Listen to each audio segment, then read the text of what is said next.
In the cold winter of 1688, a dramatic event shook the foundations of England's monarchy. It was the night when King James II lost his throne, not after a long war, not after years of rebellion, but almost in a single, shocking moment. This extraordinary event would later be known as the Glorious Revolution, a turning point that changed the future of Britain forever. King James II, the son of King Charles I and brother of King Charles II, became king in 1685. At first, many people hoped he would bring stability to the kingdom. However, there was one major issue that divided the nation. James was openly Catholic in a country that was strongly Protestant. England had experienced years of religious conflict, and many feared that James would try to restore Catholic dominance and weaken the Church of England. At the beginning of his reign, James promised tolerance. But soon, his actions began to alarm Parliament and the public.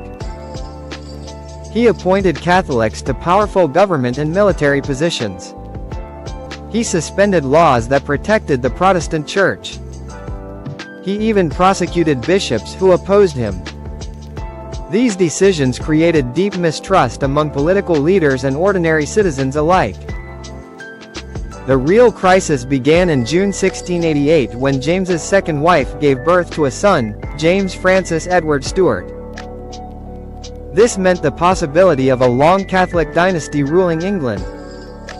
Until then, many Protestants had accepted James because his heirs were his Protestant daughters, Mary and Anne.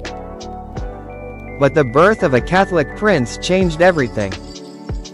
A group of powerful English nobles secretly sent an invitation to William of Orange, the Protestant ruler of the Netherlands and husband of James's daughter Mary. They asked him to invade England and save the nation from Catholic rule. William saw this as both a religious duty and a political opportunity. In November 1688, William landed in England with a well-trained army. Surprisingly, there was very little resistance. Many of James's own officers and soldiers deserted him. Even members of his family turned against him.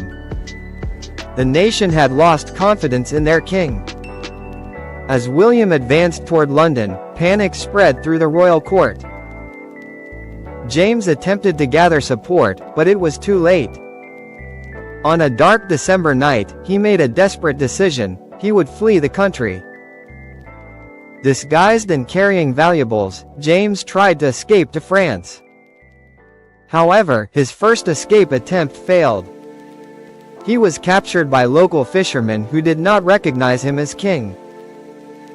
After being brought back to London, the situation became even more humiliating.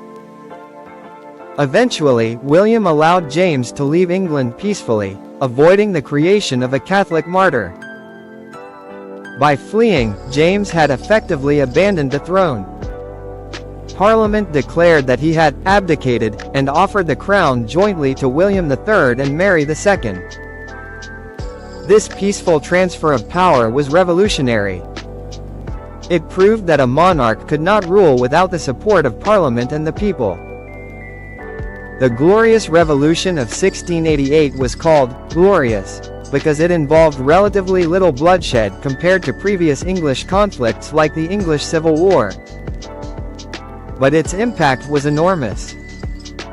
In 1689, William and Mary agreed to the Bill of Rights, a historic document that limited royal power and strengthened Parliament.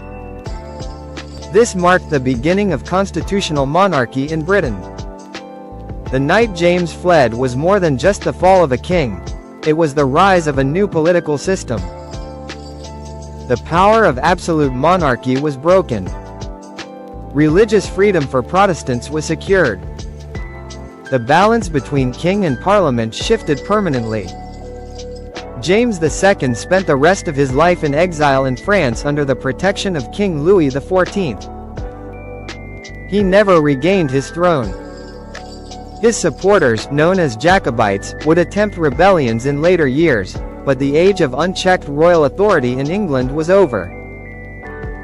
The story of the English king who lost his throne in one night is not just a tale of betrayal and fear. It is a powerful reminder that leadership depends on trust.